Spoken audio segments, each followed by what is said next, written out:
Halo semuanya, selamat datang kembali di channel Eduneo. Di video kali ini, saya akan melanjutkan pembahasan soal kuis saya dari video sebelumnya di part 1. Untuk video part 2 ini, saya akan membahas soal dari nomor 6 hingga nomor 10, seperti biasa, beserta dengan apa yang diketahui dari soal, hingga cara penyelesaiannya, masih seputar tentang perbandingan usaha dan energi, tetapi ada beberapa soal yang sudah mulai menyinggung perhitungan tentang tuas. Mari kita simak bersama-sama video kali ini.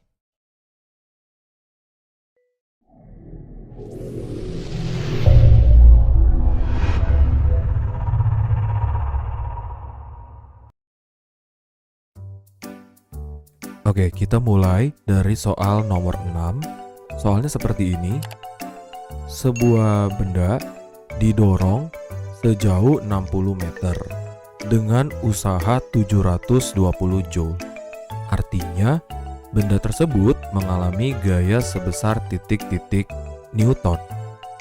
Nah, ini ada kaitannya dengan soal nomor 4 maupun nomor 5, tetapi agak sedikit saya modifikasi nih.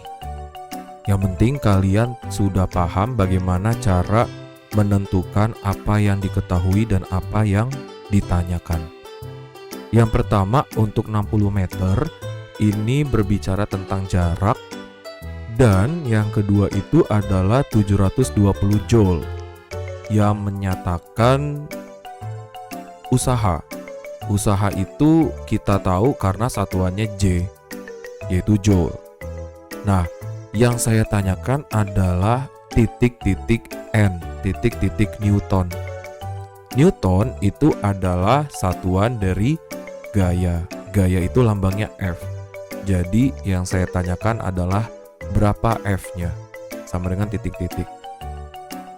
Nah, di sini karena ada W, ada F, ada S, maka satu-satunya rumus hubungan mereka itu sama banget seperti tadi, yaitu F sama dengan F dikali S. Ya kan?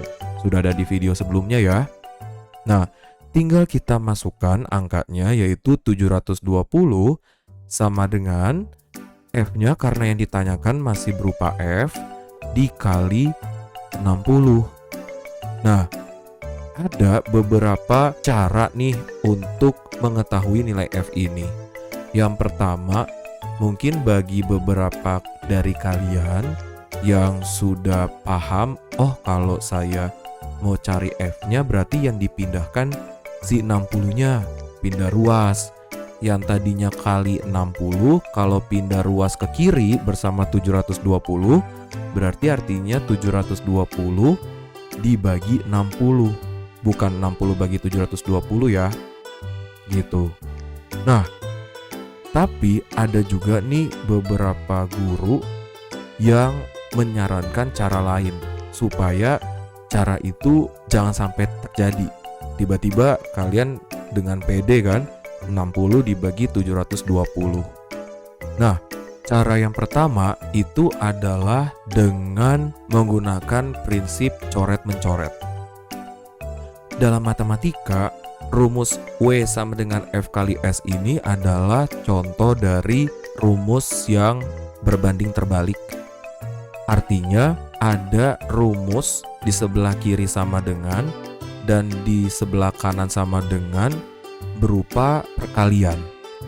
Nah, ketika ada perkalian yang dipisahkan dengan tanda sama dengan, maka sisi kiri dan kanannya ini bisa saling coret-coret. Gitu ya, atau saling menyederhanakan. Contoh seperti ini, ada angka yang bisa kita sederhanakan, yaitu 720 dan 60. Supaya apa? Supaya di ruas kanan ini kita hanya memperoleh huruf F dan 60-nya sudah hilang. Maka kita harus menyederhanakan 720 ini dengan 60. Nah, teknik ini biasanya saya juga pakai untuk soal-soal perhitungan yang setipe seperti ini. Bahkan nanti di rumus-rumus selanjutnya, apalagi rumus tuas itu juga ada. Ya. Nah, dengan menggunakan cara yang seperti itu, kita pelan-pelan menyederhanakan kedua angka ini. 720 dan 60. Pertama, 0 ini bisa kita hilangkan. Sisa 72 dan 6. 72 dan juga 6 itu bisa sama-sama disederhanakan dibagi 6. Artinya kalau 6 yang kanan ini dibagi 6 itu 1, berarti kan sudah hilang ya sisa F. Berarti aman. Nah, perkaranya 72 dibagi 6 itu hasilnya adalah si 12 ini. Dan mohon maaf, saya meletakkan F-nya ini yang tadinya di kanan sama dengan menjadi di sebelah kirinya. Sebenarnya teknik seperti ini tidak apa, asalkan tidak mengubah maksud dari jawaban dan cara penyelesaiannya. Gitu. Mau F-nya di kanan sama dengan, mau di kiri mah sama aja 12 hasilnya. Gitu. Ini supaya estetik aja. Oke? Nah, itu cara yang pertama.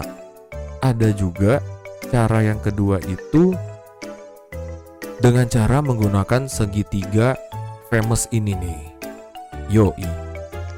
Nah, segitiga ini sangat bagus untuk digunakan. Tetapi segitiga ini masih punya kekurangan. Salah satu kekurangannya, kita kadang-kadang lupa mana yang atas, mana yang bawah. Nah, kalau yang atas itu pasti sebelum tanda sama dengan levelnya, berarti si W besar ini. Sama dengan itu yang bagian garis horizontal ini, baru F dikali S. Gitu. Kalau sudah pro, sudah jago, ya silakan menggunakan teknik ini. Tapi teknik ini pun dimohon untuk ada di otak kita saja. Nah, di sini kalau kita sudah rekam nih, oh ada W, F, S. Nah, saya menanyakan F-nya. Berarti F ini silakan kalian coba tutup dengan jari kalian di layar device kalian. Itu artinya, apapun yang ditanyakan, itu tutup dengan menggunakan jari kalian. Nah, sehingga yang tersisa yang dilihat sama mata kita tinggal W besar dengan S kecil ini. Artinya, ini kan sama atau mirip dengan W dibagi S. Itu bisa jadi 720 dibagi 60. Itu cara lain. Atau misalnya, kalau dalam segitiga ini saya tanya bagian atasnya deh. Saya tutup W-nya. Berarti cara mengerjakannya F dikali S gitu. Berarti untuk mencari usaha, gaya dikali jarak gitu. Nah, itu adalah beberapa cara untuk perhitungan singkat ketika variabel yang ditanyakan itu tidak langsung bisa kita jawab. Biasanya kan kalau soal IPA itu ada rumus, langsung masukin angka-angkanya, entah mau kali semuanya langsung atau ada pembagian sedikit, yang penting langsung masukin angka di rumus, selesai. Tapi kadang-kadang dalam soal itu juga kita punya kesempatan untuk seperti ini nih teman-teman. Ada soal yang seperti ini, tidak cukup memasukkan angka langsung jadi, malah harus diputer-puter. Nah, caranya seperti ini. Silakan mau menggunakan segitiga ini atau cukup kalian hafalkan rumusnya, tinggal kalian sederhanakan bagian kiri sama dengan bagian kanan sama dengan. Saya harap dua cara ini bisa kalian pahami ya. Oke, saya lanjut ke soal nomor 7. Nah, di soal nomor 7, soalnya seperti ini. Ada dua buah anak, namanya Brandon dengan Gemma. Nah, ini adalah dua nama murid saya di sekolah saya ya. Yang pertama, Gemma mendorong sebuah meja dengan gaya sebesar F. dan sejauh S. Jika Brandon, temannya, mendorong meja yang sama dengan gaya 4F, maka meja terdorong sejauh 8S. Tentukan perbandingan usaha yang dilakukan oleh Brandon terhadap Gemma. Nah, dalam soal ini itu punya topik tentang perbandingan usaha. Mau perbandingan usaha, perbandingan gaya, energi, whatever, yang penting caranya sama. Ini caranya gampang banget. Kalau dilihat-lihat ini seperti matematika ya. Ada 4F, 8S, ya apa bedanya sama 2X, 5X? Ya matematika banget, yaitu aljabar. Memang iya, tapi pasti mudah. Nah, kemudahan itu kita pending dulu dengan kita tahu nih apa yang diketahui dan ditanya. Pertama, yang diketahui. Nah, yang diketahui pertama itu adalah ada sebuah meja didorong dengan gaya F. Nah, kadangkala dalam perhitungan IPA ataupun matematika sekalipun, kita pernah mengenal dengan yang namanya variabel aljabar. Nah, tidak harus selalu yang namanya angka, tapi seberapa X atau seberapa F atau seberapa S, seperti soal ini. Nah, ini juga sama. Jadi, gaya itu besarnya adalah F. Sehingga saya tulis F sama dengan F. Ini nggak apa-apa. Begitu juga dengan sejauh S ini. S sama dengan S. Nah, tapi untuk kasus anak kedua, yaitu si Brandon, gayanya adalah 4F. Sehingga saya tulis F sama dengan 4F. 4F itu sama seperti 4X. Artinya 4 kali X. 4 kali F. Gitu ya. Dan jaraknya itu atau S-nya 8S. Nah, dalam soal ini, yang diketahui ini karena ada dua orang, yaitu Gemma dengan Brandon, maka saya memberikan label pemisah.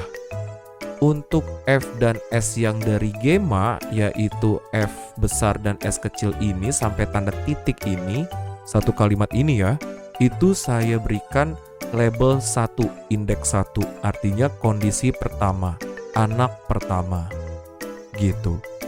Nah, untuk yang Brandon, saya beri label atau indeks angka 2, gitu ya, menyatakan kondisi kedua.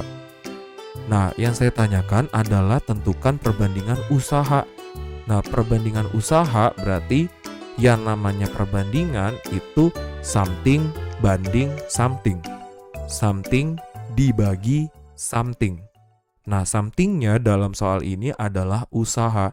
Usaha itu lambangnya W besar. W besar banding W besar.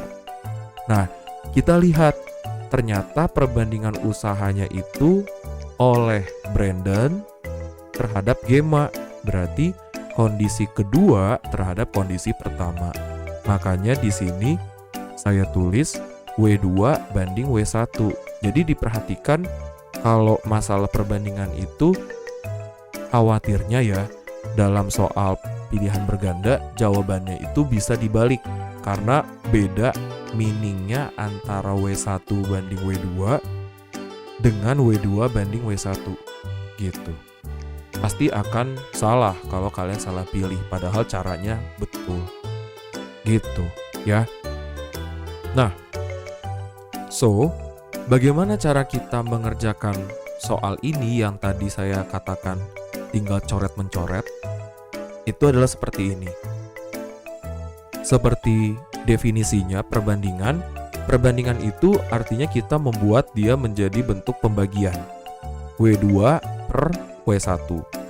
Nah, dalam satu line W2 ini kita tuliskan sebagai F2 dikali S2.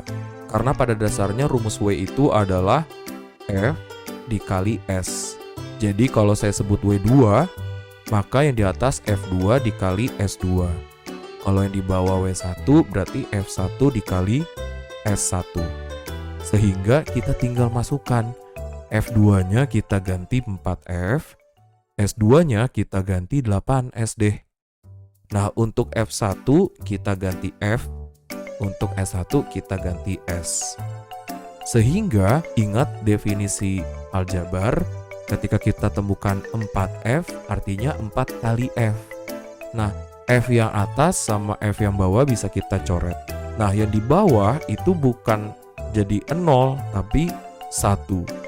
Jadi yang S juga nanti bisa kita coret, sehingga yang di bawahnya juga sisa 1. Sehingga yang di atas tinggal 4 kali 8 itu 32 dibagi 1 kali 1. Ya 1, 32 bagi 1 jadinya 32 deh. Begitu. Tapi kalau dalam perbandingan itu jawabannya bukan angka bulat. Ada sesuatu yang titik 2-nya. Jadi kalau 32 ini bisa kita sebut sebagai 32 banding 1. Nah, ini adalah jawaban untuk W2 banding W1. Nah, semisal yang ditanyakan adalah W1 banding W2, ya tinggal di switch aja. Jadi jawabannya 1 banding 32. Gitu. Ya. Oke. Semoga bisa dimengerti untuk topik perbandingan ini karena sangat mudah dan bisa kalian langsung paham. Oke? Saya lanjut ke soal yang ke-8. Soal yang nomor 8 itu sebagai berikut. Tentukan jenis tuas kedua benda berikut ini. Nah, ini adalah soal teori ya, waktu saya membuat kuis ini karena berburu waktu, jadi tidak semuanya saya buat ke dalam bentuk hitungan sederhana. Nah, di soal nomor 8 ini saya berikan 2 benda yang umum sekali ditemukan di soal tuas. Ada gambar sekop dan ada gambar gerobak roda 1 untuk mengangkut semen ataupun pasir di tukang bangunan lah. Nah, pertama saya akan bahas untuk skop. Skop itu memiliki beban yaitu pasir, di mana pasir itu diletakkan di sini. Artinya dia ada di ujung dari alat ini, gitu ya. Sementara tangan kita untuk memegang skop ada di bagian kuning ini. Karena kita sudah tahu nih teman-teman bahwa beban itu ada di ujung dan kuasa itu ada di tengah-tengah skop ini, maka untuk gambar skop ini, gambar alat ini itu mengadopsi prinsip tuas jenis ketiga, yaitu titik tumpunya ada di ujung, bebannya juga ada di ujung. Gitu. Ya. Jadi bebannya itu di ujung tadi pasir, kuasanya ada di tengah tangan kita. Nah, kalau ditanya titik tumpunya yang mana? Ya kan?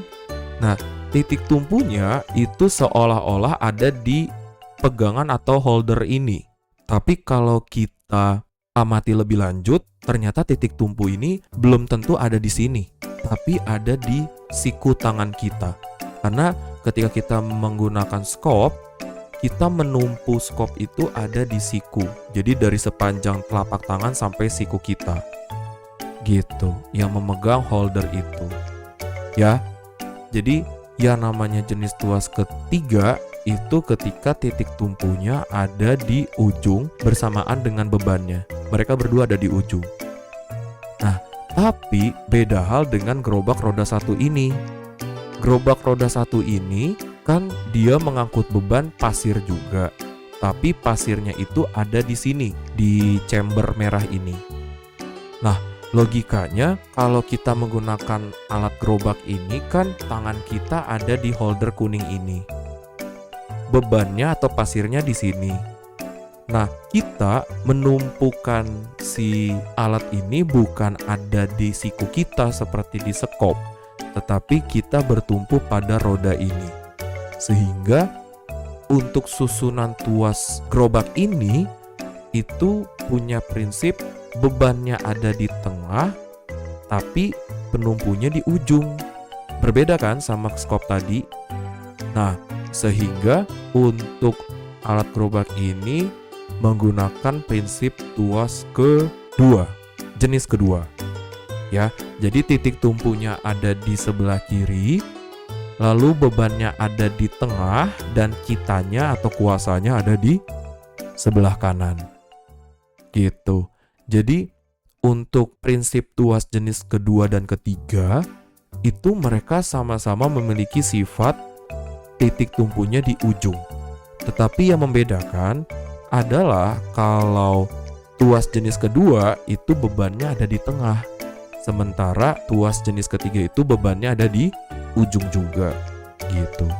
Nah, kalau tuas jenis pertama itu paling gampang kita membayangkan adalah jungkat-jungkit.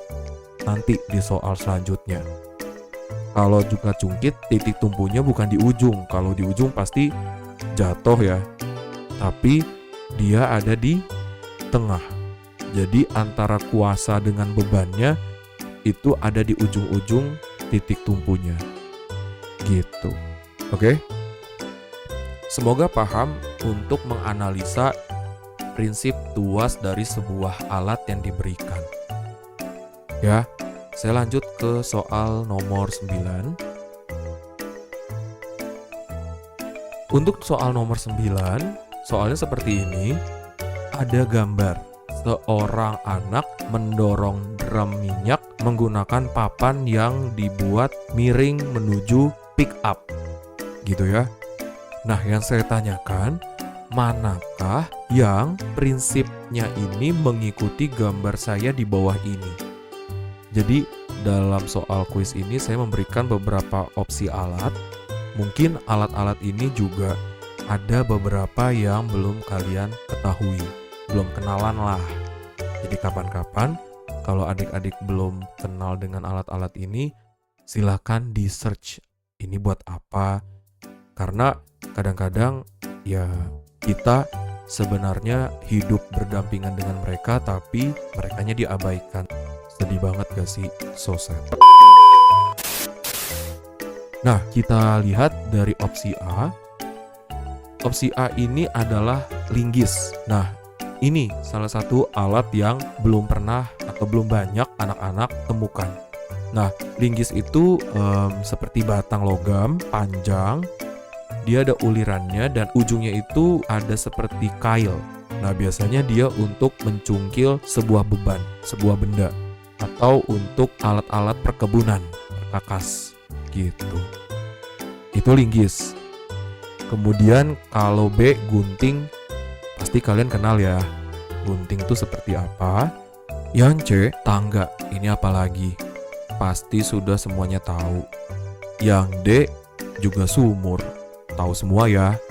Apalagi kita walaupun hidup di dunia modern, mungkin juga di perkotaan, buat adik-adik yang menyimak video ini, pasti masih bisa kenal sama yang namanya sumur. Nah, jadi dari keempat alat ini, yang mengikuti prinsip si anak ini bekerja itu adalah tangga. Kenapa? Karena papan yang dimiringkan ini seolah-olah adalah alat yang mengikuti prinsip namanya bidang miring.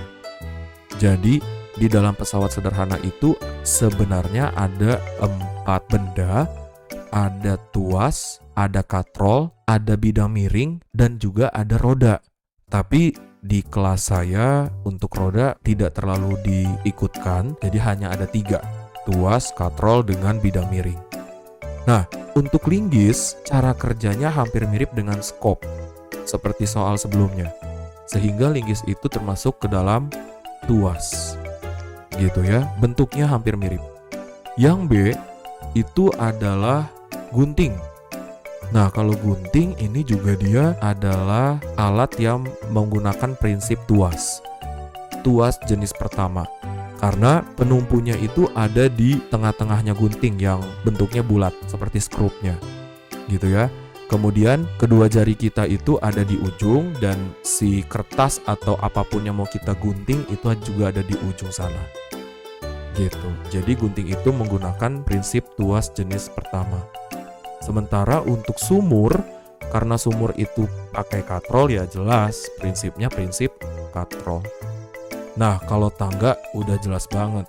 Tangga itu menggunakan prinsip kemiringan. Sehingga karena sama-sama pakai prinsip kemiringan bidang miring, berarti prinsip yang sama dengan gambar saya adalah tangga. Gitu, ya. Oke, semoga bisa paham di nomor 9 ini. Selanjutnya adalah nomor terakhir untuk video part kedua ini. Jika ada bagian nomor yang belum paham, silakan bisa diputar ulang ya. Oke, di nomor terakhir yaitu nomor 10 video kali ini, soal yang saya berikan seperti ini. Nah, soal ini sudah mulai menyinggung tentang perhitungan dari tuas. Tuas jenis pertama, di mana tuas jenis pertama itu memiliki titik tumpu, yaitu lambangnya segitiga ini, ada di daerah tengah, antara beban dengan kuasa. Nah, dalam soal ini yang saya tanyakan adalah berapakah besar kuasa yang harus diberikan untuk mengangkat beban ini, beban yang 800 Newton ini. Nah, dari gambar ini kita bisa membuat diketahui, ditanya, dan cara penyelesaiannya. Nah, yang pertama, untuk yang diketahui, angka yang paling kelihatan adalah 800 ini. 800 Newton ini menyatakan beban. Nah, kadangkala beban dengan usaha ini hampir mirip ditulis oleh kebanyakan anak-anak yang mempelajari ini. Nah, sebenarnya W besar itu berbeda ya dengan W kecil. Kalau W besar itu adalah usaha, seperti nomor-nomor di video ini maupun video sebelumnya. Tapi kalau beban atau gaya berat itu lambangnya W kecil. Nah, jadi yang pertama diketahui adalah W kecilnya 800 Newton. Nah, yang kedua adalah angka 40 dan juga 160. Nah, 40 itu adalah jarak dari penumpu ini menuju tengah-tengahnya beban. Itu 40 cm.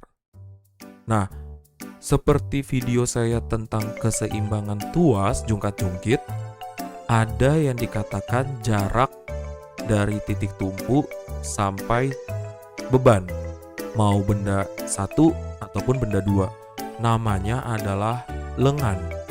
Ya, jadi dalam hal ini karena lengannya itu adalah jarak ke beban, maka dikatakan lengan beban yang 40 cm ini. Gitu ya.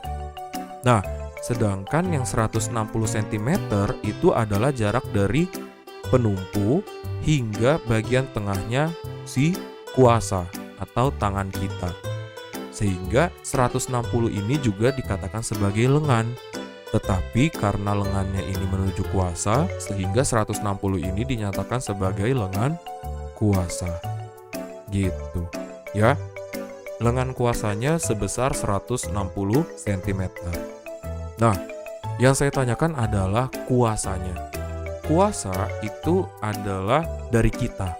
Nah, kita itu mampu memberikan gaya, sehingga kuasa itu juga bisa dikatakan sebagai gaya dari kita atau F. Sehingga untuk penyelesaian soal ini sama seperti di video keseimbangan tuas ya. Supaya jungkat-jungkit atau papan ini balance, seimbang, maka hasil kali dari massa dan jaraknya itu harus sama dengan massa dan jarak yang dikalikan di sisi yang lainnya. Gitu. Jadi dalam hal ini 800 Newton dikali 40 cm itu harus sama dengan something yang ada di atas ini, yaitu kuasa, dikalikan dengan 160. Gitu. Ya, itu kalau di video keseimbangan tuas di Pet Colorado itu. Tapi dalam soal ini kita bisa mengadopsinya menjadi gaya berat yang 800 Newton ini, atau kita lambangkan dengan W kecil, dikalikan dengan 40 ini, atau lengan beban. Nah, perkalian mereka berdua harus sama dengan besarnya kuasa, yaitu F, dikalikan dengan 160 ini, which is LK-nya. Nah, sehingga dalam rumusnya seperti ini. W dikali LB sama dengan F dikali LK. Nah, W-nya itu kita masukkan 800 dikali LB-nya 40 sama dengan F-nya dikali 160. Nah, di sini ada juga penerapan dari sistem penyederhanaan beda ruas pada sama dengan ini. Ya, seperti tadi di soal tentang W sama dengan F kali S yang 720 dan 60. Nah, dengan prinsip yang sama nih kita coret-mencoret. Ada nggak angka yang bisa kita sederhanakan? Yang kelihatannya mudah banget. Ada, yaitu 160 dengan 40. Nah, 160 dengan 40 ketika kita sederhanakan, yang pertama nolnya hilang, ya kan?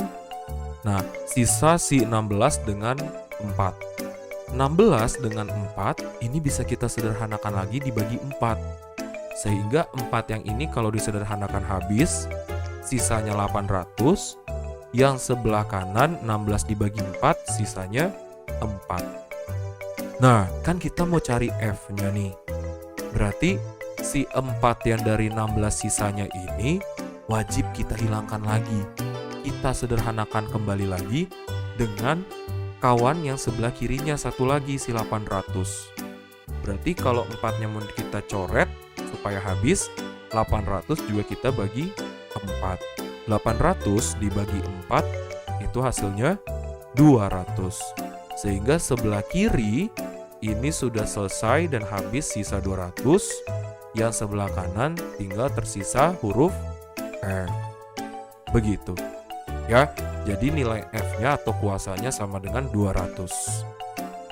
Nah, itu adalah perkenalan bagaimana cara kita menghitung berapa beban, berapa kuasanya, atau lengannya sekalipun. Jadi semua treatmentnya sama. Cuma bedanya letak yang ditanyakan, entah di sebelah kiri ataupun di sebelah kanan. Nah, nanti di soal-soal berikutnya di video part ketiga itu ada beberapa modifikasi soal seperti ini. Saya mencontohkan dulu untuk kuasa yang ditanyakan. Demikian video pembahasan soal kuis saya di part kedua ini tentang konsep tuas. Minimal nantinya kalian bisa menggunakan metode penyederhanaan beda ruas ini dengan lebih baik, karena menurut saya ini sangat berguna sekali untuk kalian semua tanpa kita harus pindah-pindah angka ke ruas yang lainnya ya.